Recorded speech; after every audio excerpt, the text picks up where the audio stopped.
Okay, what skill have you perfected during this quarantine? I've always really enjoyed cooking. Okay. And I think that because of ECQ, I got even better pa. I also baked my first cake. It was not successful. I don't I cook food, I cook savory dishes, but when it comes to the science of pastry making, it's not my Right, yeah. not it came from a box and I still managed to Bakit up?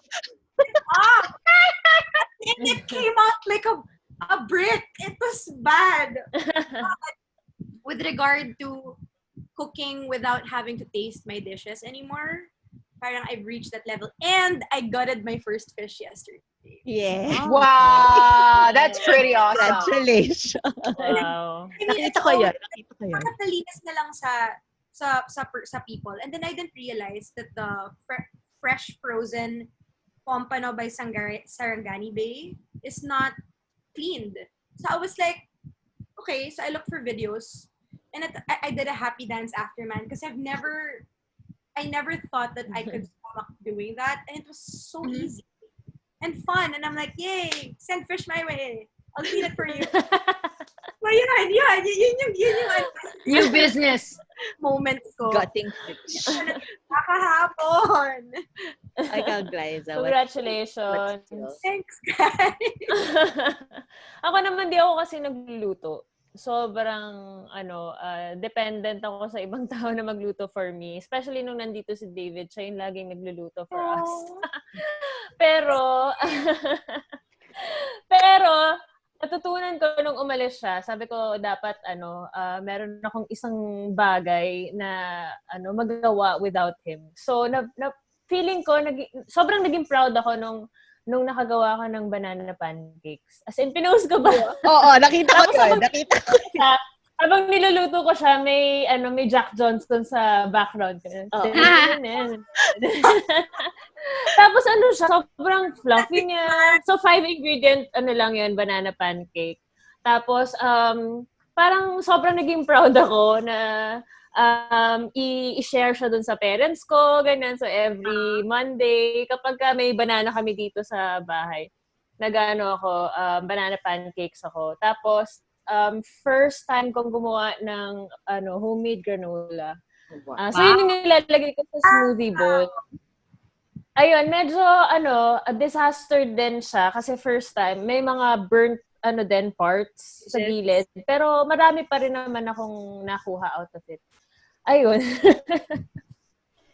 Congrats, Clay. Thank you. Party. Salamat. Banana pancake. The art of letting go. Yeah. Yeah, because with material, with emotions, with all of that, kasi ako makinkim akong, parang I keep everything to myself, yung pressure, so actually before nagka-lockdown, I was suffering from bad anxiety. I developed this syndrome called the burning mouth syndrome, where your tongue is burning, your palate is burning, and there's no cure. So I went to 7 doctors, and I had numb hands, numb feet, because parang masyado akong nape-pressure sa lahat. So although I was still deal with pressure during the lockdown, but because I felt that I had to survive, parang my mental health is so important, and parang yun na yung kayamanan, peace of mind. I had to master the art of letting go. So I let go of any kind of stress, of any kind of pain, of any kind of, and I just lift it up. And aside from that, emotions and the day-to-day feeling of being stressed, I also mastered, letting go of my old stuff, repurposing it for a better purpose, tama ba? A better cause, and that I don't need so many things. So I got rid of half of my closet, and I feel good about that. Yeah. So ang sarap ng feeling na ang dami mong gumaan yung buhay ko. So for me, I think the lockdown is, it's sad that everything is happening, but then again, there is a purpose for everything. And I feel for people that are struggling with certain issues, we needed that pause in life. And I really feel that, I feel like I relaunched the new me during this lockdown. And that was a big part of it, was the art of letting go. There. Nice. So much. Grabe. That's wonderful, Heart. Yeah. It's right. In life, we have to let go of things that no longer serve us. People. And they may have, things are people. Like, kasama yan dyan. People, relationships, things that no longer serve us. They may have served us before. You can't discount that, there was a purpose before, but if it no longer serves you, then let go. What did I master? That's your question, no? A skill or something. Yeah, sure. Yeah, breathing. It's good. I'd have to say I think I've mastered the art of living again and breathing. No, like what Heart said, alam mo, this everything, this pandemic has affected us in different ways, diba? In different levels. And I think it was really supposed to be an awakening for each and every individual and for the collective. In whatever way, I cannot tell you that this is how you're supposed to be awakened because that's your life, diba? I've never lived your life. I've never been in your shoes. But diba, I think during this pandemic, I think parang we should have mastered ourselves, supposedly. But I don't know. But it's kind of like, that's a tough thing to say na, I mastered myself. Hindi. Parang, siguro yung babaw mastery ko lang. Hindi siya mastery, mas nagko-cook ako. Pero I think for me, this pandemic has really been just like what Heart said. For her, she's a new person. There's a rebirth that happened, diba? There's an awakening that happened. And it really feels like we're in that kind of transition phase of mankind. Parang you feel it. It's almost palpable. It's parang you can feel it around you. Things are happening. You don't know exactly what it is. And maybe in about 10 to 20 years, we will understand it better. Because right now, we can't see the big picture yet. But you know what's happening in you. We don't know, though, how, really where it's going. But for you, you know that something has changed in me. And you acknowledge it. And then you see how you can... I guess it's about, like I said, kanina, it's about being more mindful, not just with the roles that I take in, but it's really with what you do, what you spend your time on. And really, for me, a big thing is, it's not a mastery, but it's really just knowing what understanding what your purpose is in life. I guess, yung parang, okay, what am I here on earth for? Is this it? Because if this is not in line with what I am supposed to do here, then maybe I won't spend my energy on that. Ganyan. I can't really articulate what it is. Yeah. Therapy nga to. Ang feel emotional ako.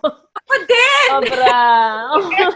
Iba talaga yung nagawa ng Today, lockdown. girls, I needed this. Hindi kasi, kagabi nag-breakdown ako. Hindi ko alam kung bakit. My God, It's okay. My God. kasi yung kids ko it was very overwhelming for me kasi yesterday was Father's Day, right? And so both my kids were not home. They were at home with me for the first time. And despite me enjoying my space, I couldn't help but feel really, really sad. Yeah. So it was kind of like, I went over to my brother's house. I stayed with Annika over the weekend, Saturday night until yesterday, and just spent the whole day with her and did nothing. But yeah, it's a weird it was weird. Like, parang normal naman yung nasa weekend sila with the dad eh. Pero because it's been 3 months, and yeah, so I kind of had the same little day like you, Glai. I also had a little emotional yesterday. I think what it is we're all realizing what I think it was Isa that said that we think you're invincible, but now we realize that we are just passing through. We are human. And this is what the great pause made us realize na tao lang tayo. And, you know, Mhm. Yeah. Yes. that I really have to go. Oh my God. Okay. Go ahead. Let's Thanks, not Heart. bye to Hearty because she needs to go. Conversation. we will miss you. We promise that we will not talk about you. Nako with the exit. Lalabas naman. But thank you for joining us for a short Bye, girl. Beautiful heart. Ang ganda mo talaga. Ako at naka-new lunch. Thank you so much. Okay. Bye. Bye. Bye-bye. Take care. Bye. Ganda. Okay. Bye-bye. Hi guys. Oo. Hindi mo Tayo naman na lang. sinabing may pagganito pala. Ano? Usapan na natin siya. Loko lang. Okay, wait. Hindi. Next question na tayo. Next question na. Okay, go. Hoy, Glay, okay ka lang? Na-miss mo Okay ba, na, na-miss mo ba okay si, na. Si David. na-miss mo si Liam? Siguro. Si Liam. Liam kasi pangalan ni David. His character name. Kasama siya sa pelikula. Kasama siya sa movie? Yes. Yeah. Aba. Grabe Feeling ah. ko, parang naghalo-halo na. Parang may separation anxiety, tapos yung uncertainty ng work. So, parang, ang dami, parang biglang, na-remind na naman ako dun sa other side of, dun sa other side of The this world. pandemic o yung nangyayari ngayon. So, nakaganon lang ako sa kaba. Shit, ang hirap eh. Actually, hindi, Na-release totoo. ko naman Sorry, na. please. Na-release mo na. Hindi, alam mo, Oo. pag gano'n naman, you just acknowledge, Yes. let it talagang, let it out. Kasi, oh my Oo. God, alam nga naman kim-kimin mo, di ba? Tsaka ang Correct. dami ngayon, parang, alam mo, may ganyan. Ako naman, nagkakaroon ako ng anxiety in some form or way because nga, projects that were meant to happen that didn't push. There were projects that were meant to happen that are no longer pushing through. But at the same time, parang may anxiety ka naman because you have to go back to work na and we're going to be locked in for 5 weeks. So there's I'm so grateful there's work because not a lot of people have work. Diba? May ganun eh. Yung parang, Yes. chet. You're so grateful. Yes. But at the same time, yung, oh my God, 5 weeks, hindi ako uuwi ng bahay. Yes. 6 days taping, 1 day break. Kaya ko ba yun? Yung ganun, kahit nasabihin mo na yung hours are better. But I've never done that. What are you shooting? A serye? No. Serye. A serye. Okay. So, parang, kaya ba to? Kaya ko ba to? Parang, alam mo yung may ganon, yung, how is this gonna work out? When, di ba, ang dami mong pinaplano, but saan ko isisingipin yung work ko to? Saan ko ganyan? Parang, but at the same time, babalik ka lang lagi na lang sa gratitude. Kaya pag nagpapanik akong ganon, yung, parang nakaka-overwhelm kasi because it's never been done. Diba? Parang na-lock in na ako with you guys sa Batanes before, Glai. I just did Kulyon last year. But that's different. 2 weeks lang yun. Parang 2 weeks and then parang walang pandemic iba eh. Walang pandemic. Well, kasi medyo, yes, I am more worried for other people because I have antibodies at the moment. So parang ako, I'm almost like safe, ganyan. Pero I mean, I worry about everybody else on set. Pero yung sa akin, it's more like our location is where we're staying. It's like imagine you feel trapped. Diba? We just came from that feeling of being trapped in our homes for the longest time, and it's only now that we're actually getting to go out a little more. My friends, I actually had lunch last week at the Gianni in Alabang with the nurses that took care of me in Asian. Parang, kami lang yun nandito. Pero alam mo, it was interesting to see na, okay, we're kind of like slowly going back to normal.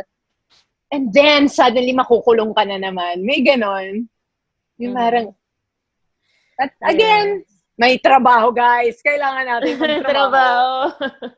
Ako naman kaya rin talaga ako gumising ng maaga rin for sunrise. Kasi yun nga, parang gratitude na rin na ayun, may panibagong araw na nangyari. New beginning. So there's always new beginnings. Kaya okay lang, dadaanan lang natin siya, pero hindi tayo bababad dun. Hindi, wag mong tambayan. Wag yung tambayan, masyadong mabigat. Okay, guys. Magtatanong na ako. Ha? Ganda na ng kulay mo, Glay. Grabe. Ingit ako sa kulay niya. Pero napansin mo ba, tan ako? Oo nga eh. Kahit very light. Kita ko, dati ko nga kanina. Sabi ko, may isa pang tan dito. Wala. Ako wala. Galing ako ng Batangas. Kasi na ako sobrang Yes. Wala. Time na. It's time. Pwede nang It's pumunta time sa to mga go. iba't ibang lugar. Oo, pangaraw lang. Mga toka lang ng mga kaibigan. Pumunta ka kay Glaiza. Oo, tata dito. Pwede lang talaga eh. Punta Tara, na guys. talaga ako dyan. Pero pag pwede na. Ampunin ko muna kayo. Grabe. Kung pwede lang talaga. Okay, wait. Sorry. Okay. Next question. What do you miss most doing that you're not able to do at this time? Ako work. I miss reserve. And Choto, I miss No, kasi Glay, I was working for reserve. I handled one evening for 4 years. So it was kind of like I see. routine already, And Yes. I mean, I know that a lot of people may think that it's just fun, but it was also my job. There were nights I want to go, and being the life of the party or being, like entertaining a lot of people was part of it. And I remember having moments of feeling burnt out. Na parang, ayoko na. Pero, it's my work. That's what I do on the side when I'm not doing movies or so. Which I enjoy naman. And I miss that. I miss shooting also. I also miss Being on set, no? my jowa. 3 months na. Hindi kayo nakikita. Kaya nga nakita sila eh. Anong ginawa niyo? The first Ginawa When? Sorry? last Tuesday. What's his name again? Anthony ba? Sorry, am I? Yeah. Okay. So we didn't see each other for 3 months. We were Why? well, he lives with his parents, right? So he's the sole quarantine pass holder, as well as me, because I live with children, my 19-year-old brother, my 2 kids, and my mom. So parang, it felt right to not go out of our ways just to see each other because we were taking care of our families. So, There's a small sacrifice to make. yeah, it was a small sacrifice, but yeah, syempre namimiss ko siya. So, nung nagkita, Ayan na. Guys, bale, ipapalabas natin to. So, let's keep it kind of PG. Yeah, Kinda. ang sweet banana bread. And so sweet. Pero he stayed for 3 hours lang, and then umuwi siya before he left by 5 p.m. because he had to go home, and ganun din siya din yung nagluluto. Because me, I haven't had helpers since GCQ happened. It's just all me and my mom. I mean, she doesn't cook. The one who does all the cooking talaga. And then my mom does the cleaning for the rest of the house while my kids do their own laundry. Wow. Di Bing Pimentel. We have a washing machine, okay? So it's kind of fun for them. But, the fact that I could leave them and they're independent enough to do their own laundry is pretty cool. My Yeah. 15 and 9. Nice. Ikaw, Glenn, what do you miss? Ako, Working ano, ang babaw ko pa, hindi naman jowa. Hindi. No! Walang mababaw, Walang judgment. mababaw na sagot. Oo. Ayun. Sorry, Glay. Go ahead.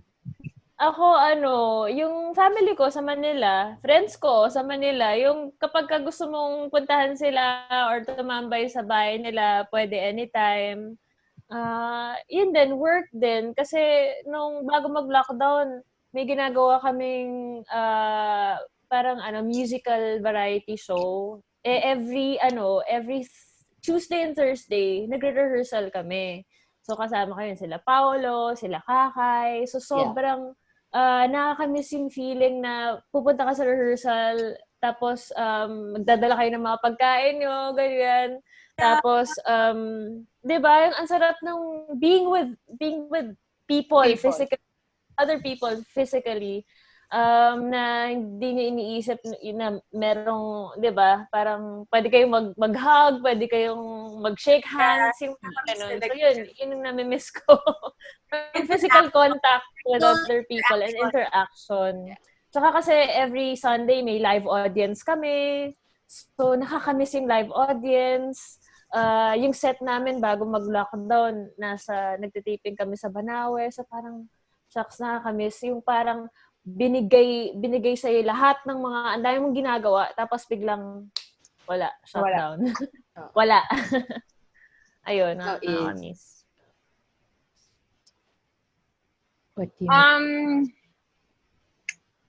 What do I miss most?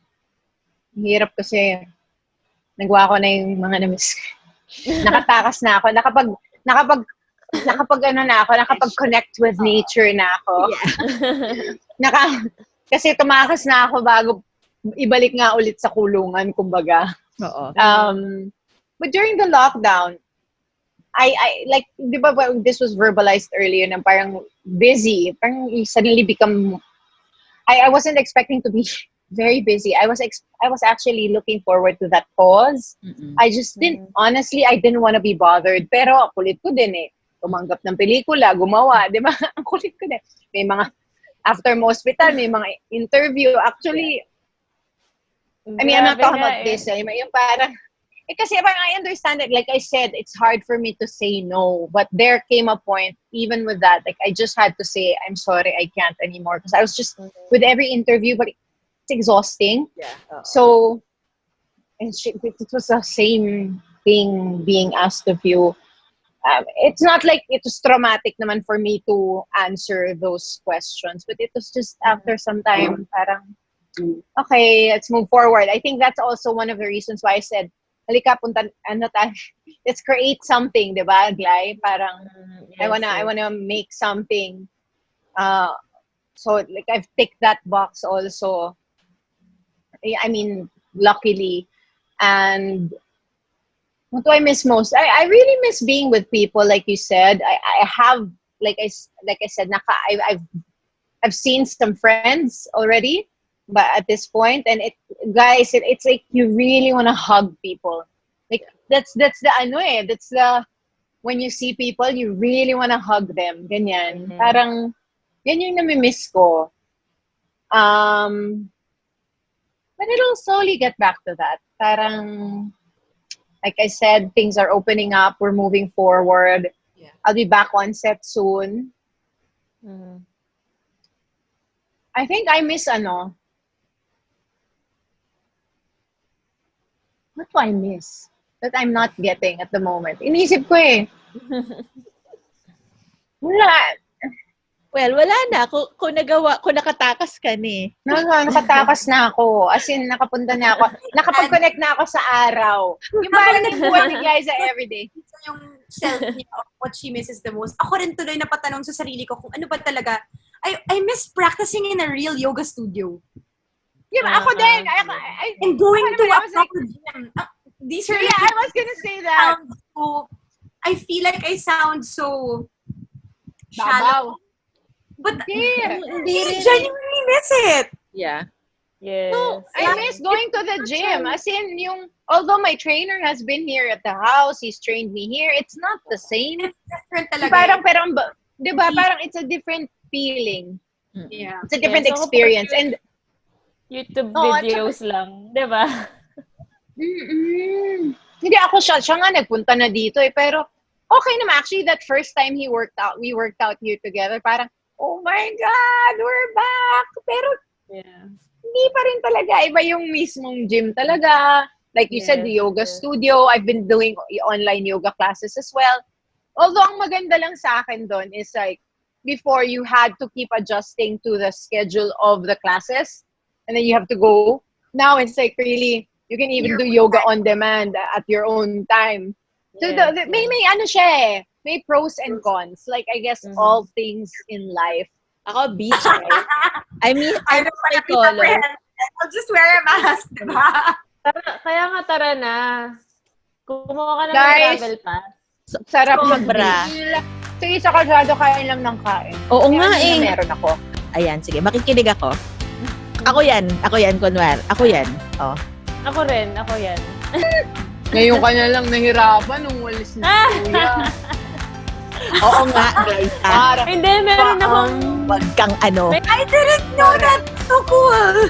gulong-gulo din Geography, ako. courtesy of Miss Iza Calzado and Glaiza de Castro.